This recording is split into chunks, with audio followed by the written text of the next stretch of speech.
नमस्कार, नेशन 24 में आपका स्वागत है। मैं नीरज। देखिए, लगातार जो है हम हजारीबाग विधानसभा क्षेत्र, मांडू विधानसभा क्षेत्र, बरही क्षेत्रों का भ्रमण कर रहे हैं, जनता के बीच जा रहे हैं, उनकी बातों को सुन रहे हैं, उनकी समस्याओं को सुन रहे हैं और हम ये जानने की कोशिश कर रहे हैं कि आखिर इस बार की राजनीति इस पूरे क्षेत्रों की किस तरह की रहेगी और जनता का क्या सोच है। इसी क्रम में जो है हमारे साथ संजय कुमार मेहता जी जो है मौजूद हुए हैं, जो जेबी के एसएस के प्रत्याशी हैं मांडू विधानसभा क्षेत्र का। तो चलिए हम इनसे बात करते हैं। बहुत सारा विवाद भी इनसे जुड़ा हुआ है, उन सारी चीजों पर चर्चा करेंगे और जनता के सामने स्पष्टीकरण करेंगे कि आखिर बात क्या थी और किस तरह से भरमाया गया और क्या लगता है कि इस बार संजय कुमार मेहता यदि जीत के आते हैं तो उन क्षेत्रों का विकास का क्या एजेंडा रहेगा, क्योंकि इन्होंने वहाँ के क्षेत्रों के विकास के लिए ब्लूप्रिंट भी तैयार करके रखा है। तो इन सारी चीजों पर हम चर्चा करेंगे और अपने माध्यम से आवाम तक पहुंचाने का काम करेंगे। नेशन 24 वाणी के लिए बहुत बहुत शुक्रिया आपके तमाम दर्शकों को और आपका भी बहुत बहुत शुक्रिया कि आज आप पहुंचे हैं और हमारी बातों को रखने का एक माध्यम आप दे रहे हैं। जी, पहला सवाल है सर कि लोकसभा चुनाव में जब आप खड़े हुए थे और तीसरा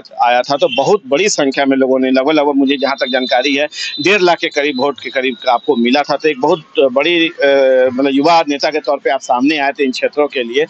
क्या रहा कारण कि मांडू विधानसभा क्षेत्र से जो है आप चुनाव लड़ने जा रहे हैं? देखिए, मांडू विधानसभा क्षेत्र की कुछ समस्याओं का मैंने अध्ययन किया है। वहाँ की सबसे बड़ी समस्या है पलायन। अगर विष्णुगढ़ क्षेत्र में आप जाएंगे तो बहुत सारे लोग जो है वो ट्रांसमिशन लाइन में मजदूरी करते हैं, जाकर के दूसरे दूसरे देशों में।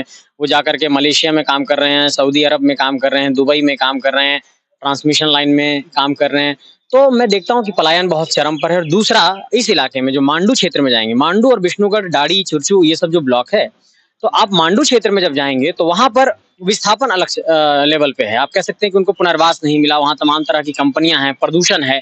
तो इन सब चीजों का विश्लेषण करने के बाद, अध्ययन करने के बाद एक ही चीज पता चलता है कि झारखंड अलग राज्य बनने के बाद से और जब संयुक्त बिहार था, उस समय से जो स्थितियां मांडू विधानसभा क्षेत्र की थी, वो स्थिति आज भी उसी तरीके से बनी हुई है और उन स्थितियों के सुधार को लेकर के कोई भी ठोस पहल किसी भी नेतृत्वकर्ता ने नहीं किया और इस कारण से हमने मांडू से चुनाव लड़ने का निर्णय लिया है। आपको भी पता है कि बड़ी पार्टियां जैसे बीजेपी की बात करें या फिर हम कांग्रेस की बात करें, हमेशा वहां से जीतती हैं और जीत के बाद वहां विकास की बातें करती हैं, जो कागजों पे दिखे या फिर जनता के बीच दिखे। आप उनसे कैसे टक्कर लेंगे? क्या वहां पे त्रिकोणीय समीकरण नजर आएगा? देखिए, मेरी लड़ाई सीधे तौर पर उन ताकतों से है जो झारखंड के खनिज संसाधनों को लूट रहे हैं, जो माइनिंग कर रहे हैं, जो हमारे क्षेत्र को बर्बाद कर रहे हैं। हमारे लोगों को नौकरियां नहीं मिल पा रही है, हमारे लोगों को पुनर्वास नहीं मिल पा रहा है, हमारे लोगों को मुआवजा नहीं मिल पा रहा है, हमारे लोग पलायन कर रहे हैं। तो हमारी लड़ाई किसी व्यक्ति विशेष से नहीं है और किसी विशेष राजनीतिक दल से भी नहीं है। हमारी लड़ाई उन ताकतों से है जो भी कॉरपोरेट ताकतों की मदद कर रहा है और वहां के लोगों को उजाड़ने का काम कर रहा है। तो सीधे तौर पर ये लड़ाई आप कह सकते हैं कि ना हमारी लड़ाई इंडिया गठबंधन से है और ना ही एनडीए गठबंधन से है। हमारी लड़ाई सीधे तौर पर उन ताकतों से है, चाहे उसमें नौकरशाह भी आ सकते हैं, उसमें बिजनेसमैन भी आ सकते हैं, उसमें कॉर्पोरेट भी आ सकते हैं, उसमें नेता भी आ सकते हैं। हम लोगों ने पिछले 3 सालों से यही लड़ाई लड़ी है कि झारखंड में झारखंडियत की बात होनी चाहिए, झारखंड के लोगों को रोजगार मिलना चाहिए, झारखंड के 81 विधानसभा क्षेत्र में जो विस्थापन हुआ है वहां पर पुनर्वास मिलना चाहिए, यहाँ के स्थानीय लोगों को रोजगार मिलना चाहिए, निजी क्षेत्र की कंपनियों में वहां के स्थानीय लोगों को नौकरी मिलनी चाहिए। इन सारे सवालों को लेकर हम लोग बातचीत कर रहे हैं। बाकी स्थानीयता, नियोजन, ये तो राज्य स्तर के सवाल हैं, लेकिन मांडू विधानसभा क्षेत्र के जो सवाल है उसमें कोई त्रिकोणीय संघर्ष की बात नहीं है। ये एक ऐसा संघर्ष है जिसमें हम लोग इस लड़ाई को जीत रहे हैं। 54,000 वोट का बेस इससे पहले 100 दिनों पहले का हमारे पास है और लगभग 1,60,000 वोट हजारीबाग लोकसभा की जनता ने दिया था। मैं उन लोगों के समक्ष जा रहा हूं, उनसे यही बात कह रहा हूं कि जिस तरीके का प्यार आशीर्वाद आप लोगों ने दिया था, उसी प्यार आशीर्वाद को बनाए रखिएगा। इस मांडू के विकास के लिए अपना मैं संकल्प आपके समक्ष दोहरा रहा हूं और उस एक एक संकल्प को पूरा करूंगा। और हमने अपने संकल्पों में कुछ बड़े विषय को शामिल किया है। मांडू को सिर्फ कोयला खनन के लिए नहीं जाना जाएगा, आने वाले समय में वहाँ एक बड़ा विश्वविद्यालय खुलेगा, एक इंजीनियरिंग कॉलेज खुला गया, एक मेडिकल कॉलेज खुलेगा। हम अपनी बहनों के लिए फ्री में पिंक बस देंगे, जो उनको गांव से लेकर के शहर तक आएगा, उनकी पढ़ाई की व्यवस्था होगी। महिलाओं के लिए महिला कॉलेज खोलने की बात कर रहे हैं, बेसिक सुविधाओं की बात कर रहे हैं, बेसिक एमिनिटीज की बात कर रहे हैं, ड्रिंकिंग वाटर की बात कर रहे हैं, सैनिटेशन की बात कर रहे हैं। ये तो मूलभूत सुविधाओं की बात हुई, बट कुछ जो बड़े प्रॉमिस हम लोग कर रहे हैं उसमें हम कह रहे हैं कि यहाँ पर यूनिवर्सिटी होगा, यहाँ पर कॉलेज होगा, यहाँ के बच्चे विदेशों में कैसे शिक्षा हासिल कर सकें, उसके लिए कैसे सपोर्ट सेंटर हो, काउंसलिंग सेंटर हो, ये सारी चीज को हम वहां पर स्थापित करने की परिकल्पनाओं पर काम कर रहे हैं।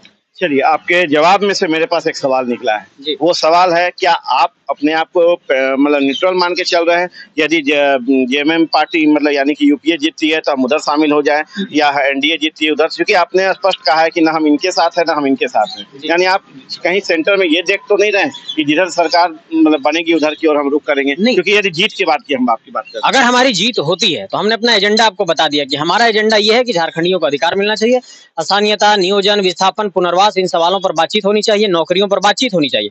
तो ये हमारा एजेंडा है।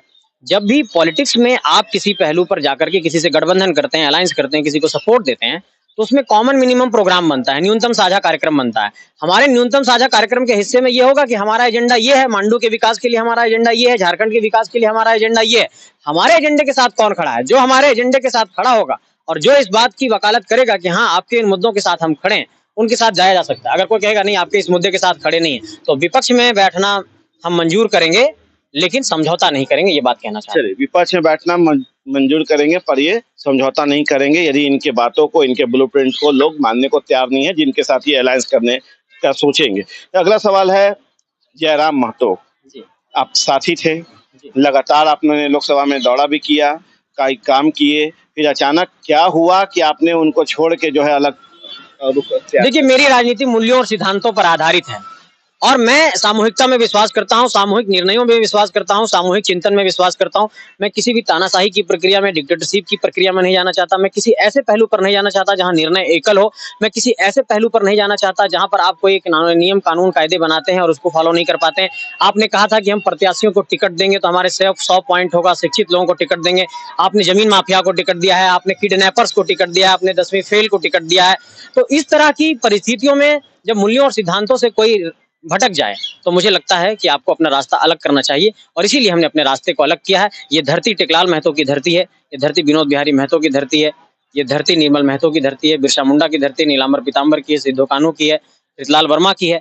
ऐसे लोगों की धरती से ये झारखंड बना है और उनके सपनों का झारखंड बनाने के लिए मुझे लगता है कि सबसे पहले वैचारिक प्रतिबद्धता जरूरी है। मैं झारखंड के लिए उत्तरदायी हूँ, मैं झारखंड के विकास के लिए उत्तरदायी हूँ, झारखंड के नीतियों के लिए उत्तरदायी हूँ, झारखंड के आंदोलन के लिए उत्तरदायी हूँ। मैं किसी व्यक्ति के व्यक्तिगत महत्वाकांक्षा के लिए उत्तरदायी नहीं हूँ, इसलिए मैं अलग हुआ हूँ। यानी कि दो टाइगर अब क्षेत्र में है। मैं अपने आप को टाइगर कहलाना पसंद नहीं करता हूँ। मैं संजय मेहता हूँ, संजय ही रहना चाहता हूँ और मैं जनता के बीच विचारों की बुनियाद पर जाना चाहता हूँ और अपने विचारों को, अपने विकास के संकल्पों को उनके समक्ष स्थापित करना चाहता हूँ। यही मेरी राजनीति है। चलिए, राजनीति की समझ रखते हैं तो मेरा एक सवाल अगला है कि झारखंड की राजनीति की जो समीकरण इस बार दिख रही है चुनाव में, क्या लगता है किस ओर रुख करेगा ये राजनीति? झारखंड में इस बार झारखंड और झारखंडियत के मुद्दे पर वोट होगा, झारखंडी स्वाभिमान के मुद्दे पर वोट होगा, जो झारखंड के विकास की बात करेगा उन मुद्दों पर वोट होगा, जो झारखंड में रोजगार की बात करेगा उन मुद्दों पर वोट होगा, जो झारखंड में वैकेंसी को पूरा कराने की बात करेगा उन मुद्दों पर वोट होगा। सिर्फ झारखंड में ठगने की राजनीति नहीं चलेगी और वैसे लोग जो कॉर्पोरेट लोगों को सपोर्ट करते हैं, जो झारखंड में सिर्फ यहाँ पर अडानी को लाना चाहते हैं, वैसे लोग जो यहाँ पर बड़े बड़े कंपनियों को कोयला खनन के लिए प्रोजेक्ट्स दे रहे हैं, वैसे लोगों को झारखंड की जनता नकार रही है। क्या संदेश दीजिएगा अपने पूरे मांडू विधानसभा क्षेत्रों के लिए? एक बेहतर संदेश जिससे कि सशिक्षित, अशिक्षित जो भी लोग हैं उन्हें समझ में आए, गरीब गुरबा जो भी है उन्हें समझ में आए कि हाँ, ये बहुत इंपॉर्टेंट है। मांडू विधानसभा क्षेत्र की तमाम जनता को ये अनुरोध करना चाहता हूं और उनको ये बताना चाहता हूं आपके माध्यम से कि इस इलाके में अब एक नेतृत्व परिवर्तन की जरूरत है। पैसे की राजनीति, पूंजी की राजनीति, परिवारवाद की राजनीति, एक ही घर से बार बार राजनीति, बेटा को राजनीति, बेटी को राजनीति, इस परिपाटी को बदलने की जरूरत है और एक स्वतंत्र नेतृत्वकर्ता को स्थान देने की जरूरत है। ऐसे लोगों को जगह देने की जरूरत है जो राजनीतिक पृष्ठभूमि से नहीं है, जिनके समक्ष बहुत पैसे की ताकत नहीं है, जो बहुत बड़े कॉर्पोरेट नहीं है, पूंजी की ताकत नहीं है। साधारण लोगों को राजनीति में स्थापित करिए और तुलना करिए प्रत्याशियों के बीच में, कौन प्रत्याशी सही है। मैं ये कभी नहीं कहूंगा कि संजय मेहता को जाकर के वोट करिए, लेकिन मैं आपसे ये कहूंगा कि आप तुलनात्मक अध्ययन करिए कि आपके बीच कौन सही प्रत्याशी है। आप देखिए, जो तमाम लोग हैं वो कंपनियों के दलाल हैं, वो कंपनियों से जाकर के वहां पर वसूली कर रहे हैं। कोई वहां पर अपराधी किस्म का लोग है, कोई किसी जेल गया हुआ है, किसी केस में, किसी बच्चे के अपहरण में कोई जेल गया हुआ है, कोई कंपनियों से वसूली कर रहा है, कोई किसी पर किसी तरीके के एफआईआर्स हैं। तो इन लोगों को दरकिनार करते हुए वैसे लोगों को चुनिए जो असल में मांडू का विकास करेंगे। और मैं इस बात को कहना चाहता हूं कि अगर आपको ये लगता है कि संजय मेहता एक स्वच्छ छवि का व्यक्ति है, संजय मेहता मांडू के लिए कुछ कर सकता है, तो मैं अपनी वोट का अपील करना चाहूंगा। आप मुझे जरूर वोट दीजिए और पुनः फिर से मेरा हेलमेट चुनाव चिन्ह मिला है चुनाव आयोग की तरफ से, तो ये कहना चाहूंगा अपने तमाम साथियों को कि हेलमेट के निशान पर वो बटन दबाएं और मांडू की सुरक्षा का संकल्प लें।